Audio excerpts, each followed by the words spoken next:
Hello everyone, this is my SGDQ submission video for Star Wars Shadows of the Empire on Jedi difficulty, and yeah, let's just go right into this. So Jedi difficulty is the highest difficulty of the game, and this changes quite a bit compared to how you would do it on an easy difficulty speedrun.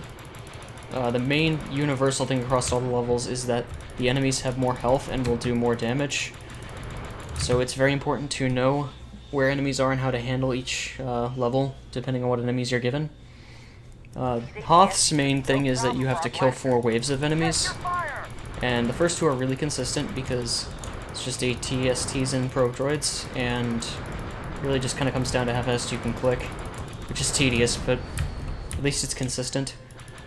The most important thing about AT-STs is that you do not want to attack them head-on, otherwise they will tear you apart, because they do a lot of damage and they are very aggressive on Jedi. So you want to attack them from the side or from behind whenever it's possible. First 2 phases went pretty well. The third phase introduces the AT-AT, and the fastest way to take them out is with the tow cable. But in order to successfully use the tow cable, we want to take out other enemies surrounding the AT-AT first. The other thing that's very convenient about using tow cables for AT-ATs is that using the tow cable on the AT-AT is how you get a challenge point in this level. And in this run, we want to, for certain levels, get as many challenge points as we can because they give us extra lives at the end of the level depending on how many you collect. If you collect half of the challenge points on a level, you get 1 extra life. And if you collect all of them, you get 2. So since this is any percent, we will be collecting not all of them, but some that will be convenient to get extra lives on certain levels. So that went pretty well. But Phase 4 is where this level can be a little bit tricky and where things can get messy if you don't get an ideal enemy pattern. But it's important to know what patterns you can get, because they're not consistent. I'm going to take out this AT-ST first. Come on. There we go. And I gotta see. Okay, he's that side. We have to pay attention to where he is on this side. We're just going to crash into him to kill him quicker. We're not going to do that again because it does waste time to die more than once. And more importantly, you lose an extra life, and that's not good. It's just kind of convenient to do it there, and you only lose 1 life doing it. But now that the enemies surrounding the AT-AT immediately around this part are taken care of, we can tow cable him. And then move on to the rest of the level. This is not an ideal AT-ST pattern at all. I do not want him to do that. So I'm going to have to go a little out of my way to take him out. Uh-oh, the other one's doing the same thing. Yeah, this is not a good pattern. Sometimes this can happen. What you want to avoid is having them come the way that they're going. That's not good. I got hit really hard there. That's fine, though. It can happen. But you don't want to die more than twice on Hoth, even if you're just doing a no reset run, because losing that many lives is pretty bad.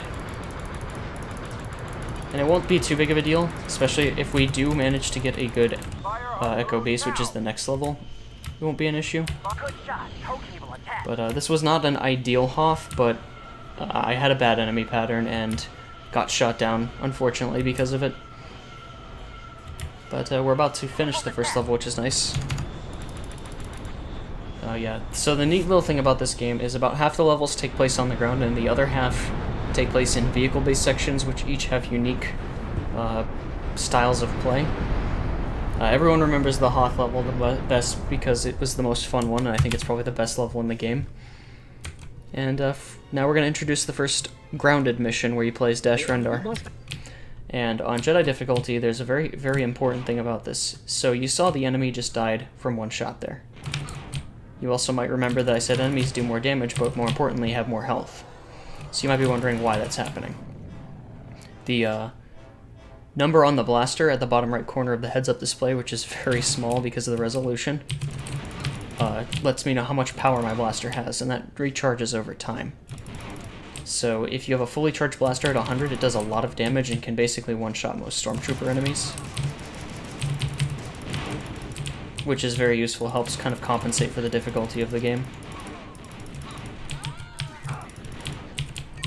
Alright, in this level we're going to collect half the challenge points because they're not too out of the way to get. That's very close. Alright, I'm gonna adjust my aim a little bit here so that I can take out these enemies without being exposed. You just gotta wait for that probe droid to appear. And one of the stormtroopers to appear as well. He's not cooperating, that's fine. I'll just play it safe. Normally a stormtrooper is supposed to appear around that corner, but he doesn't seem to want to do that. Which isn't that big of a deal, because I can just hit him once I get around the corner. That's weird. Did I get him already or something? Normally there is one there. Maybe I missed him. But anyways, so this is just kind of a case where you need to know where the enemies are going to be and be ready to accordingly deal with them. Because 3 shots from a stormtrooper will kill you in this difficulty. Luckily with turrets and droids it's not as bad, but you still want to have decent health throughout the level, just in case something goes bad. Alright. And throughout a lot of these levels, we're basically going to be taking out every enemy that gets in our way. Or even remotely poses a threat. This route I'm taking is a little bit more safe. The world record run uses significantly more risky strats at times and also skips out on some extra lives. So we're not going to be doing that route because it's not marathon friendly. But this route is still pretty fast. It just uses a little bit more safety to assure that we can finish it. Or at least have a better chance of finishing it. That door is always scary because the enemies can just start shooting you the minute it opens. And now that we've activated these 6 switches, we can get to the last part of the level. Or like the last real area of the level. So some movement tech I never really mentioned is that it is faster to run diagonally in this game. It does save a little bit of time. It can be a bit awkward, but anytime there's like a straight hallway or it's easy to navigate with diagonal movement, we will be doing that. And one of the safety strats I'll be doing here is waiting for these walls to split open so I can get this challenge point and then jump to the other side where a 1-up will appear. Like I've said before, it's very important that we get extra lives, especially since I lost 2 on Hoth. Normally I would not want to lose 2 lives on Hoth, but it's not that big of a deal if it happens. And knowing where these power-ups and stuff are is very important if you want to just survive if things don't go immediately how they're supposed to. So we're about to fight the first boss of the game. We're going to adjust our aim a little bit. I'm also using the view lock function on the controls, which allows us to aim and stay looking and locked in one position. This is extremely useful in the game, and it's very important to have it for Jedi difficulty. Mainly because it helps you deal with certain enemies and bosses. This is the ATST. The main strat is we want to shoot near his mouth and neck because that's where he takes the most damage. And our blaster is the highest DPS we can do. On easy difficulty we'd use Seekers, but they're practically useless on Jedi difficulty. Mainly because of how much better your blaster is and how much more health the enemies have. So yeah, that boss was not too hard. Casually fighting the bosses on this game can be a real headache because they do have a lot of health. And they are a bit relentless. But if you manage to strafe around the AT-ST while aiming upward, you can not only kill him fast, but kill him effectively as well. So that was a pretty good Echo base. So now we're going on to Asteroids. Asteroids is not a fun level to do fast because how fast it goes is not really up to you. There's a bit of RNG to this, mainly with how the enemies spawn. You'll be fighting a set number of TIE fighters and TIE bombers. And how many spawn at a time is completely random. The more terrifying part of that element of RNG is where they can spawn, because sometimes they can spawn really close to you. Sometimes they can spawn really far away. Sometimes they can spawn really high and low, and if they do that, it's really bad because you can't hit them. The hit detection on this level is not particularly good. And they managed, it was already bad on the N64, they managed to make it worse on the PC port, which is the one I'm playing, by the way, in case you haven't figured that out yet.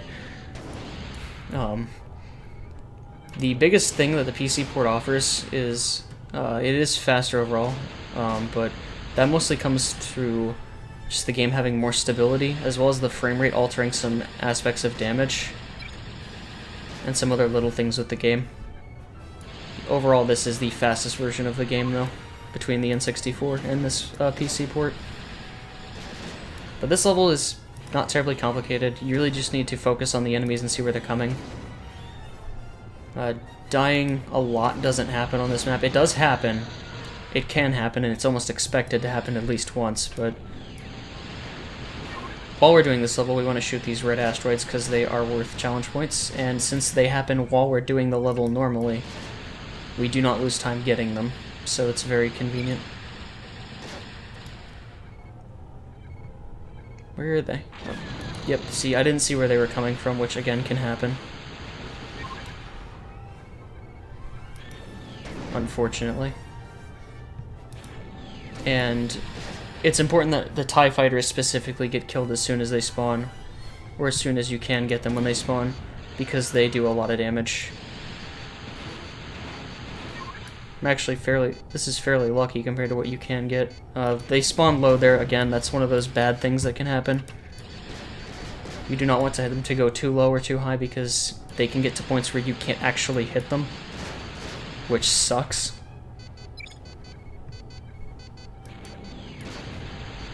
Alright.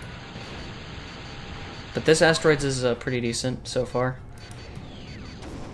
As I mentioned though, the time you gain and lose on this level is based entirely on luck and what enemy spawns you get.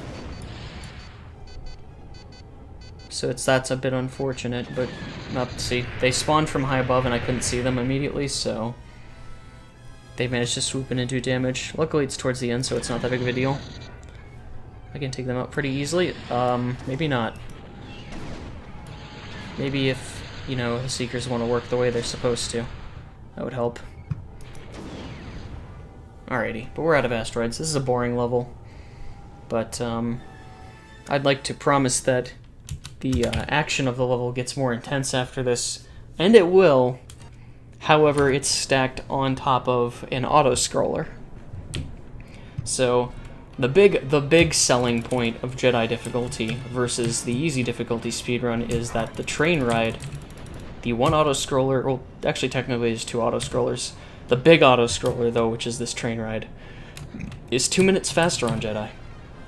Because the train moves faster on Jedi difficulty. But you also have to be careful because if you hit any of these objects, you're basically going to die instantly. So you do have to be careful. But yeah, this level, this part of the level is just a train ride. Like I've said, it's an auto-scroller, you can't speed it up. This level does have the convenience, though, of having a lot of extra lives attached to it. So this is the level where you basically will stock up on a bunch of extra lives to have throughout the rest of the run. And that's also important because the upcoming level that we're going to do next, there's only 2 extra lives we can pick up, and we're not going to get any challenge points. Not intentionally, anyways. But let me see, what have I not explained about the mechanics of this? So, I've gotten pretty lucky so far with enemies. Sometimes enemies can be really aggressive and just shoot you the minute they see you. And like I mentioned, with blaster enemies, they will basically kill you in 3 shots. So you do have to be quite cautious. And it's very important to know where they are, like I've mentioned. You also see these graphics popping in. On the PC version, you have the option to turn off fog, which is built into the N64 by default, which is there to help compensate for the poor draw distance. This is a very bad port of an N64 game on the PC, so they didn't fix the rendering and the popping of the graphics. So if you turn off the fog, you can basically see all the stuff pop in. But it's also useful for enemies, so you can see enemies further ahead and have a better idea of where they are, so you can shoot them and take them out. And yeah, that is one of the main reasons we have fog turned off. The other reason, just because it makes one particular trick a little bit easier.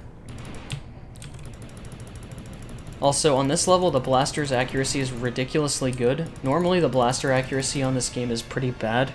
the higher you get on the difficulty scale, the less accurate your blaster becomes. Because on easy, you basically never miss a shot.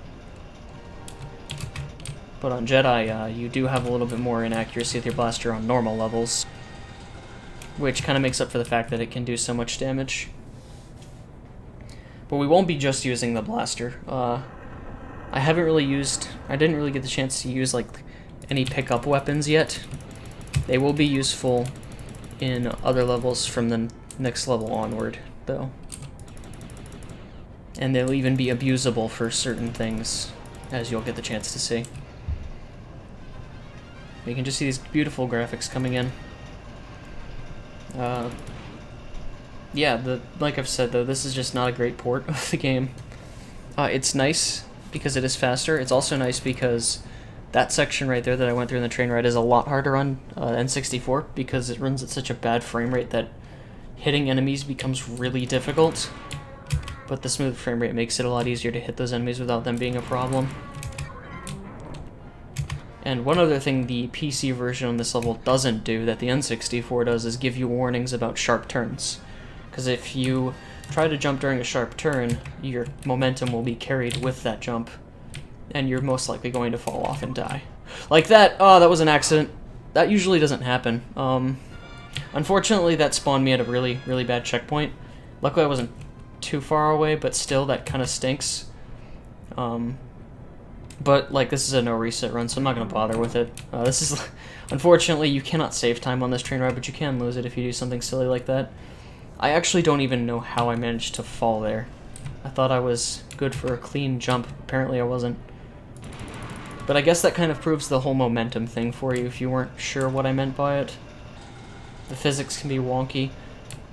The general physics in the PC version themselves are not particularly great.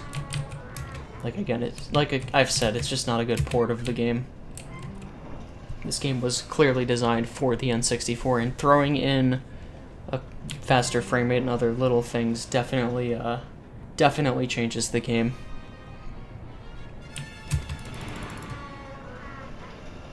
Anything else I should mention? I'm trying to think. I don't think there really is. Oh, right now, anyways, he's floating. That can happen sometimes.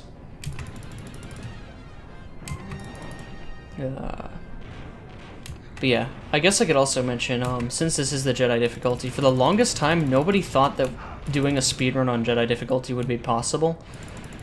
Back in the when N64 was the primary way of speedrunning, because those were the dark times, pretty much before 2016. Yeah, nobody thought Jedi runs would be possible, but somebody routed it on N64 and made it possible. And then a few months ago, on the PC version, a runner by the name of BMAC Attack came up with a route for this on Jedi difficulty, and it was proven that it is very possible to do a run. There is still a bit of RNG attached to this. It's not a 100% consistent route, but with some safer strats, it's definitely more doable than one would originally think. Because a lot of people, myself included, struggled with this game casually. Jump to the next turbo train. On a Jedi difficulty. But we're almost at the end of this unbelievably long section. We just have to ride the train to the end. And I did get the extra lives as well as a good chunk of the challenge points. Challenge points because I'm bored and because extra lives, but it's kind of nice. So this is IG-88. This boss fight's pretty simple. Again, you're going to be using the blaster for him. It's the most damage you can use against IG-88 right now. On the easy difficulty, you can consistently one-cycle kill IG-88. That's not possible on the PC version. But I got really good RNG there with him. He can go a lot of different ways. That was probably the best pattern I could have gotten from him, and allowed me to take him out really quickly. So now we're on Gaul. Gaul is, for anyone who's played the game casually, this is one of the longer levels of the game. Just because it's a very big level. And it is also the one level in the route, other than the very last level, where we will not be collecting challenge points, as I mentioned earlier. And the main reason for that is because they're all very out of the way to get. Especially since we are going to be skipping a huge portion of this level Spoilers. But you'll get to see what happens when I get there. So we do have to be careful. Gaul, unfortunately, is where the physics of the PC version are just completely whack. You will just slide around like you are walking on ice, which would have worked fine for Hoth, but this is a canyon. Everything is made of rocks. Alright, we're going up here and shooting this guy because there is a chance he can shoot us instead. But yeah, we have to be very careful on this level because it is so easy just to start sliding, and once you start sliding on these cliffs, you have no control over where dash goes. You continue to slide. You can't change it, you can't stop it. It can happen, hopefully it doesn't happen here, but it's possible. Alright, my health is a little bit low, so I'm going to visit this cave here. The home of the chocolate wampa. There's actually wampas on Hoth that are actual white wampas. You just have a brown one here for some reason. I don't really know why. And he's the only one on the map. So, neato. But we go into his cave to get the 20 health in there. Uh-oh, that's not good. That's half the reason why I get the health, is just in case something bad happens here. Alright, so we got past all the areas where the sliding physics are really problematic. So luckily we didn't have to worry about that. Alright, there's a good chance I'll die here, but that won't be an issue. I have a bunch of lives already, and if I die here, it's a very convenient checkpoint. So that death is intentional to get full health, so I don't die in a less convenient area. That's again kind of just knowing where enemies are and how to deal with situations if they don't go 100% the way you want them to. And there's 2 enemies on here. We're going to kill both of them. On easy difficulty, it's faster if you just hit that switch and then die, because it takes you to the other side without having to wait on this platform. However, we're not going to do that because I don't want to risk losing a life when it's important to have as many as I can. Aside from, you know, having an optimal movement route, a lot of this run just does come out down to survival tactics. If you're careful enough, you can survive these levels pretty easily. There's a couple levels that are a bit iffy, but this one isn't so bad. We're just gonna hide behind this wall and take out these enemies. Aim up here because there's stormtroopers on that bridge. Oh, is it the other one? He's not going to show up, that's fine. I'll take care of him later. Take this one up here before he can get us. Oh, shoot. That was unfortunate. I hit a wall there, and it made me slide. Alrighty. Take this elevator to get to the next part. We're going to pick up an item that's pretty useful for both intentional and not intentional means, which is the jetpack. And the jetpack is designed to help you hover in midair as well as thrust and go higher than you're supposed to. And we can do that in both the intentional and a non-conventional way, which I'll show you right here. We can zip up walls with the jetpack. And that trick is referred to as the dead fish glitch because of how Dash looks, according to other Shadows of the Empire runners. That's what they're coining as the official term. And now we have the jetpack, so we have to get across these pillars over this giant pit. And we're going to be taking a route that utilizes our fuel, which recharges over time, but only when we're grounded. Normally the way the game wants you to do this is to take it one pillar at a time, but if we know how to properly utilize our jetpack like this, we don't have to do that. It saves us a little bit of time. Another advantage to playing on the PC version is that your jet fuel doesn't run out quite as quickly as it does on N64. Like, it conserves the fuel and gives you better movement overall. So that makes that section a lot faster on PC. And we just use the zip there again with the dead fish glitch to get up there faster. It's like riding an elevator. Now, if you haven't seen that glitch enough, or you just can't get enough of it, we're going to use it again here, and it's going to allow for what is like the biggest skip in this entire game. And this is something that we were worried about wouldn't be possible on the N64 version, or on the PC version, because you can do this on the N64 version. We're going to use the dead fish glitch right against this wall to go really, really high over this wall. We're going to look down. As you can see, things are going to start popping in like that. Like, oh shoot. I was falling for too long. That can happen. It'll trigger a death trigger if you fall for too long. So yeah, that's the other reason why I want to have fog off. It's so that I can navigate that a little better. Because if I'm not careful and I go into the wrong part of the ceiling, I can get stuck. And the reason why we're doing this is because it's going to take us high enough and we're eventually going to hit an area that's at the end of the level, which is Boba Fett's arena. And before we go fight Boba Fett, we do want to get two things.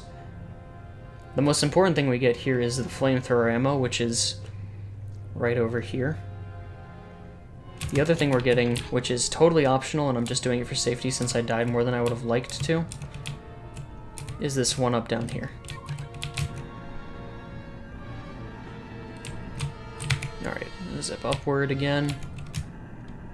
Not as much zipping as I would have liked, but I can do it here. I'm gonna be a little careful because I don't want to zip too high. So Boba Fett is the boss of this level. Oh shoot, this isn't good. I gotta be a little bit careful here. I need that pulse cannon ammo, and I keep not getting optimal jetpack movement here for some reason. But I'm gonna go ahead and go over that little hole because it triggers an elevator, which once that elevator reaches the top, that triggers the boss fight. And there's Boba Fett. There's two parts to this fight. First is actually fighting Boba Fett. And Boba Fett does a lot of damage, so we gotta be careful. But we're going to utilize the pulse cannon to do a lot of damage to him as well. Alright, I'm gonna play it a little bit safe here.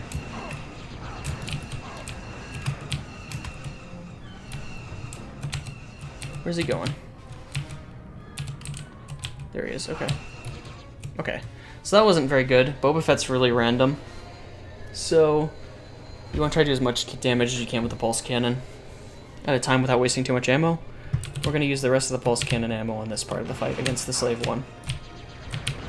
And the back of the Slave One is where you do the most damage. Unfortunately, this kind of got screwed up because I died, but regardless, we still did enough damage, so that wasn't that much of a problem. But you have to be very careful. That part is very difficult, and it's very easy to screw up that fight. So now we're going on this level, which is Mos Eisley. This is a very awful level on Jedi difficulty. It's not a great level casually to begin with, because it is very hard to control, especially on the PC version, because your swoop bike goes really fast. But, oh, come on. I tried to tilt it upward, but I guess it didn't work. The main difficult thing about this level versus doing it on easy difficulty for an any % run is if you run into walls at full speed, you will blow up instantly, so it's very important to be careful with how you move. The other thing is that you actually have to kill every single enemy in order to beat this level. In the easy difficulty, you only have to kill the first one, because then it triggers a glitch, but that's not possible on this difficulty. The game forces you to kill every one of them. And I got a slow start because I missed a challenge point, or not the challenge point, but the extra life. And I wanted to get that because it's important to get any extra lives that aren't too out of the way. But yeah, why you can't go ahead of these guys is if you try to go ahead of them before the other ones are defeated, they'll just zip way ahead of you. which is not good. So it's not even optimal to go faster than every enemy, which is kind of funny, but...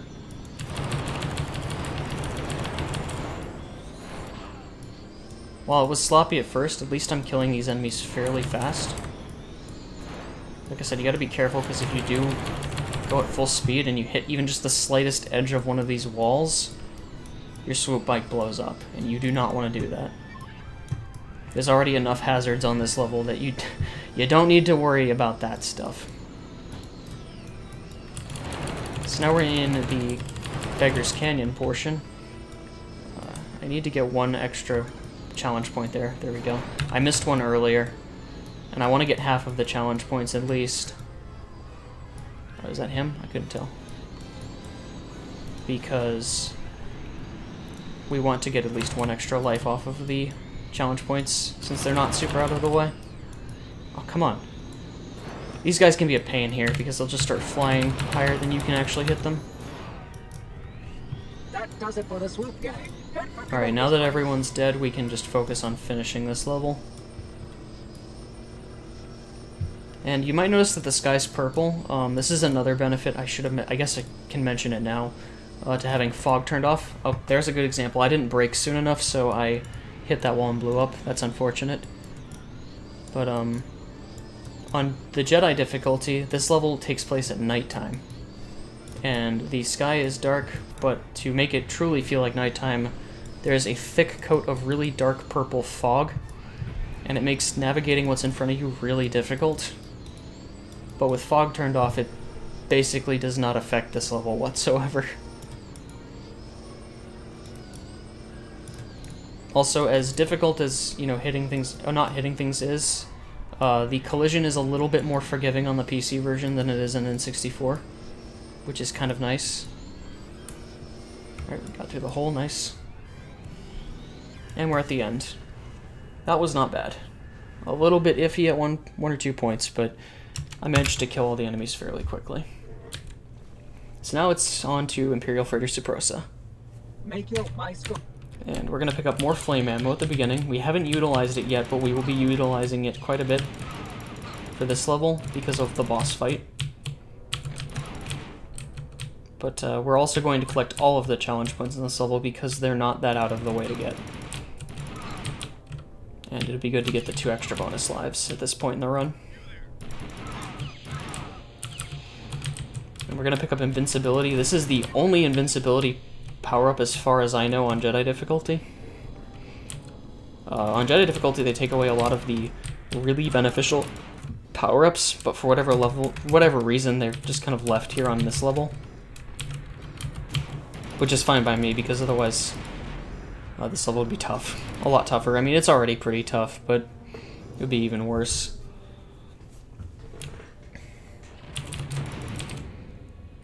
Alright, so the main thing with this one is that there's a lot of droid enemies, which is nice, because like I mentioned before, they don't do as much damage as the stormtrooper enemies do, so they won't kill you in 2 hits, which is great. But we do have to go through these little grindy door things in order to get a challenge point and an extra life. And if we're not careful and we get hit by 2 of them at once, you will lose a lot of health. But we managed to make it through. Alright, get that. And we can also take a little shortcut here by jumping onto the edge of that geometry, which allows us to jump straight across instead of having to take the conveyor belt, which is the intended route. It saves a very, very small amount of time, but it's convenient. And this is another area where it's important to know where enemies can be, because they can just snipe you from very hard to see locations. Just getting that health to have it. And there, that room, those 2 enemies can be in completely different locations. I had a really inconvenient one, but I had good enemy RNG, so that was nice. Alright, and now we're going on to the last room. This is probably the room everyone remembers from this level, with a bunch of boxes and droids. We have to be careful with these boxes. One thing I failed to mention is that on Jedi difficulty, the box's explosions actually hurt you. But they do enough damage so that if you are standing next to it, you basically die instantly. Come on. Alright, and we blow up those 2 boxes for the challenge point and the disruptor.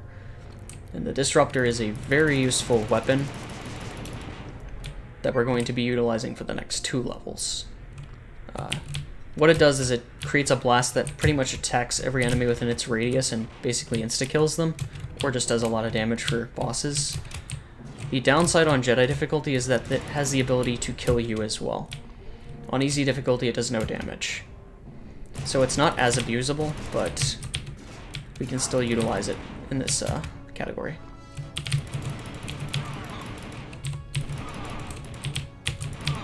We do have to be careful because there are 5 stormtroopers in that room. That has the second to last challenge point that we need. And here's one practical use for Seekers, is this room right here. To take out those enemies. Alright, so now we're going to use the flamethrower because we've been collecting enough ammo for it. Against a cargo loader droid, the most conventional way to use flamethrowers.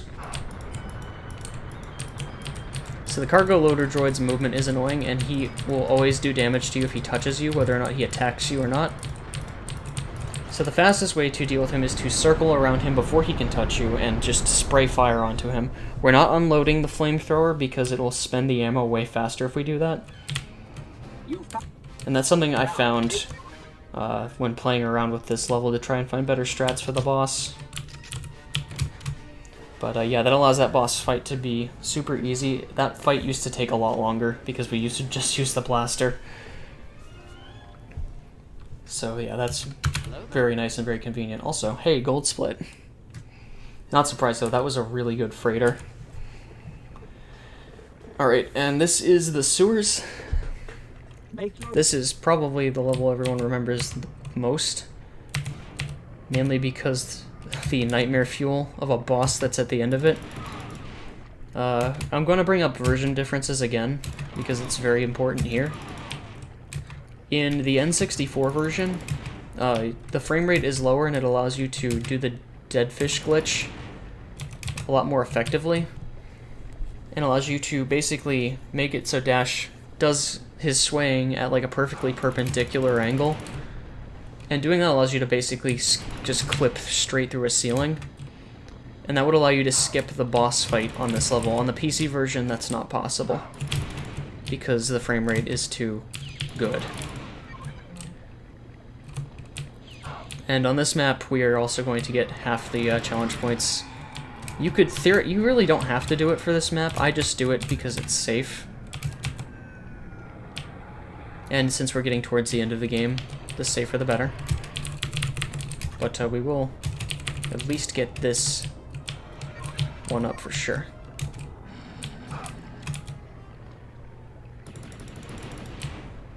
Now, things have been going well. There have been some instances where you've seen bad things happen. I do have my estimate a little bit high in case that does happen. Because if things go really bad at the beginning of the level, there's a good chance I'll just restart the level so I don't lose a bunch of lives. Oh my goodness, that was really unlucky. Speak of the devil. So that was pretty bad because the game decided to lock onto the turret instead of the troopers in front of me. And those are the strongest troopers in the game. Not only do they have the most health, but they will kill you really fast. And that is exactly what they did there. That is one of many things that could potentially go wrong, but it's not common, so I shouldn't have to worry about it. And since I do have a bunch of extra lives, it's not that big of a deal.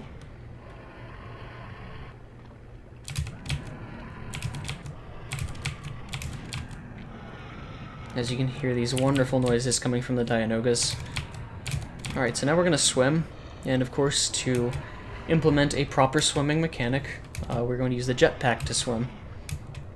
Because jetpack controls for swimming are the most ideal and most logical choice. But the nice thing is, without fog we can see pretty clearly through the water, because it's very foggy and murky otherwise. And that lets us see the top of the water really easily and allows us to deal with the enemy at the top right there, as well as be able to see where the turbine is so we don't take extra damage. elevator. Oh, and there's one other thing I should mention. I have yet to mention it, and it's almost at the end of the game. Ammo pickups are smaller than they are in other difficulties. So you won't pick up as much ammo when you pick up a box of it. So on easy, you would get 2 disruptors. On this difficulty, you get 1. And you'd normally get 30 pulse ammo on a pulse ammo pickup, but you only get 20. Alright, and I hesitate there just a little bit to wait for enemies to move. Because if they're in a moving animation, the chances that they'll shoot me when I get up at the top is a lot less likely. Alright, now we're coming on to the boss of this level, everyone's favorite boss. Hopefully we kill him quickly without any issues. There is a small chance it could fail, but we're just gonna hope that doesn't happen.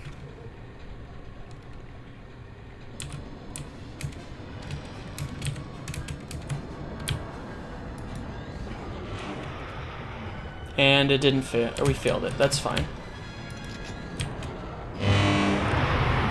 Normally this would be a problem, but I have so many extra lives that it's not. But what we did there was we fired a disruptor down the center, and that hit all of his tentacles and his eye, which is the main point that needs to be killed, because his tentacles come back if you shoot them. So that just instantly kills him without having to worry about the fight, because this boss fight kills you very quickly if he touches you. That was a bit unideal, and sometimes if you just have a bad angle, you can misfire if you fire too early. The disruptor won't work, but that wasn't too bad. Like I said, we have enough lives that it's not a problem. Alrighty, so now we're on the last grounded level of the game. This is another level where it's very important to deal with enemies as they come at you, mainly because it's the last level where you can get extra lives. Well, technically, no, you can get extra lives in the last level, but that's very necessary, but I'll explain that when we get there. The important thing is to avoid dying as much as you can, though, because you want to have as many lives as you can going into the final level. And not only is this the last chance to get extra lives, but it's also one of the easiest chances to lose them. Because there's a lot of really strong enemies and a lot of random misattached to them. That wasn't very good. Alright, so I screwed up here, so I'll lose a little bit of time. I forgot to grab this disruptor, which I really do need since I wasted 2 of them on the previous level. And we can't just go straight into this room because it's on a timer. But these droid enemies will absolutely obliterate you if you let them shoot you, so be careful. As a matter of fact, we're going to be so careful, we're going to actually try and shoot all of them in this room. And they all come at you in like a fixed pattern, so you can relatively easily deal with them if you know what that pattern is. Managed to clear them out pretty quickly there. But on this map, I'm going to be getting every last challenge, or every challenge point, because like I've said, it's the last chance to really get extra lives before preparing for the final level.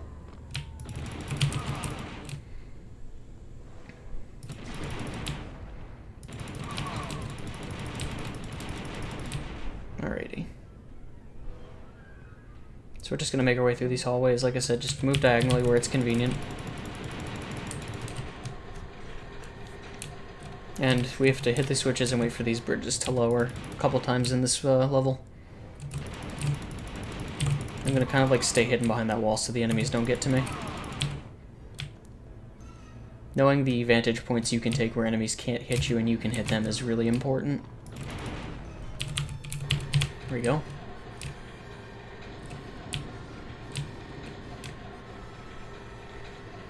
Like I said, we're going to get the challenge points on this level, so minor detour here. If we can get through there, that'd be great.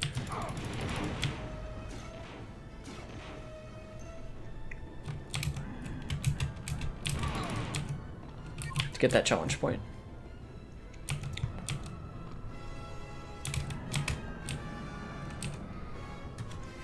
Alrighty, so we made it through.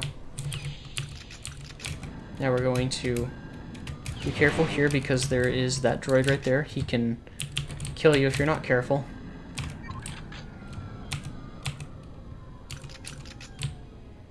And now we gotta deal with these gears. And this can be a bit scary because those droids, if you're just unlucky, will start shooting you immediately, the chance they get. But we're gonna go down here to get to a secret area, to get 2 challenge points. How you're supposed to know that's there is beyond me, but cool, I guess. Alright, we didn't get a great cycle here, but actually, we did, never mind. I made it. If you have clean enough movement, you can make it back without having to wait on that gear. Alright. Come on, fall down. Since this game uses keyboard controls, you have like a set amount of speed on your input. You can't just like slowly walk. And that forces you to just like take really fast steps, so if you're like trying to go across a really small gap like that, it can be a bit annoying. That's not what I wanted, but it's okay. Alright, so we're gonna aim down here with the camera so that we can take care of those guys. The droids aren't nearly as much of a problem as they are, because they don't do nearly as much damage, but on this tower we need to plant 3 pulse bombs, as well as collect the last few challenge points.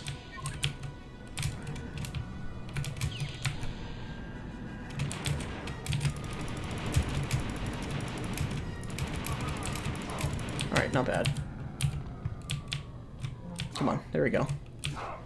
Oh, come on, that's not good. I had a bad fall there.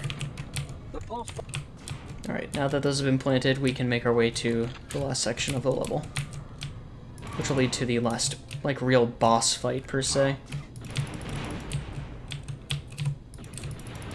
Oh, shoot, that's scary. My blaster's accuracy was not cooperating with me there. Last few pickups, and we're good to go. We're going to switch to the flamethrower because that's what we're going to use for the first part of the fight. This boss fight has 3 sections, or 3 phases, I guess it would be the more appropriate thing. 3 phases broken up into the 3 main sections of this robot: the legs, the torso, and the head.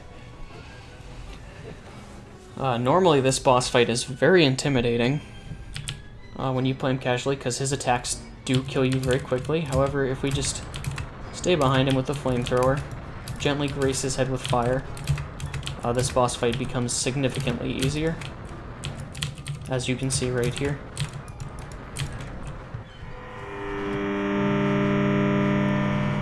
And again, like the cargo droid, our old strat used to be just blasting him, which is way less fast. So... oh shoot, I didn't mean to get caught by that, that's fine though.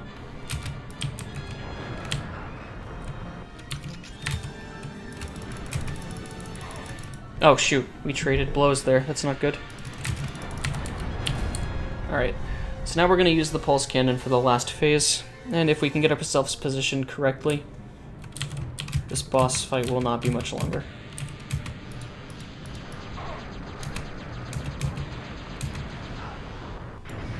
Okay, that's kind of silly, I died the same time he did because of the enemy below there. Alright, that's cool.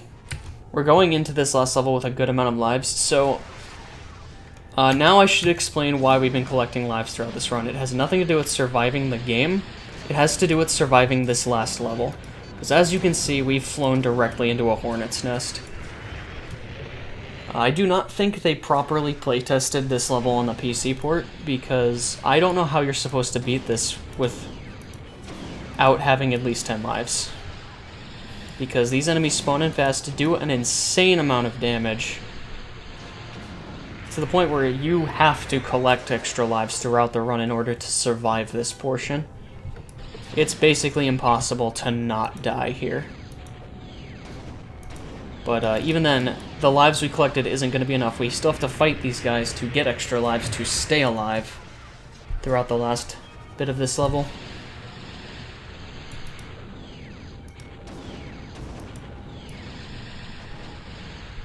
So yeah. I got fairly lucky through quite a few of these levels, which is nice. But this last level is still a doozy. Even with a bunch of extra lives, it can be very grueling, because the hit detection is, again, not particularly great.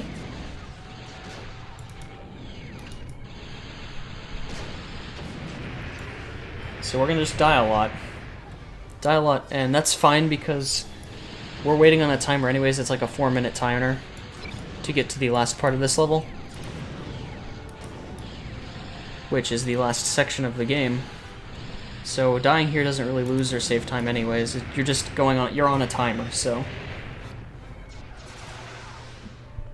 A better way to pass the time than to see how many times you can die to these things and how many you can take as well with you. It's really hard to keep track of everything that's going on in this level. But normally you want to have it like at least 10 lives to beat this level. I normally want to have about 11 for safety. And I have survived it with 9 before. But that's not ideal. I also get worried because I'm not hitting as many of these guys as I would like to. They are being very, very aggressive.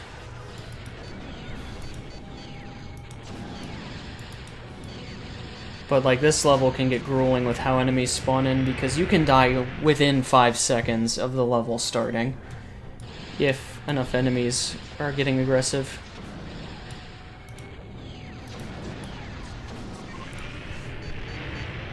But yeah, after you get a certain amount of kills, you'll get an extra life during this, so again, very important that you're constantly fighting these enemies regardless of how many lives you have. Because even with how grueling this is, the last section is still pretty tough. It doesn't just get easy because you get to the end of this level.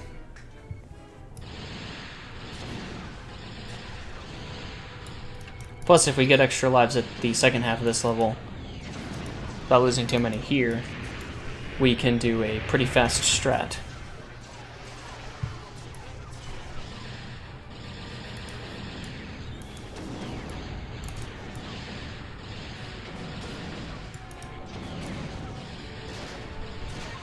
Alright, sweet.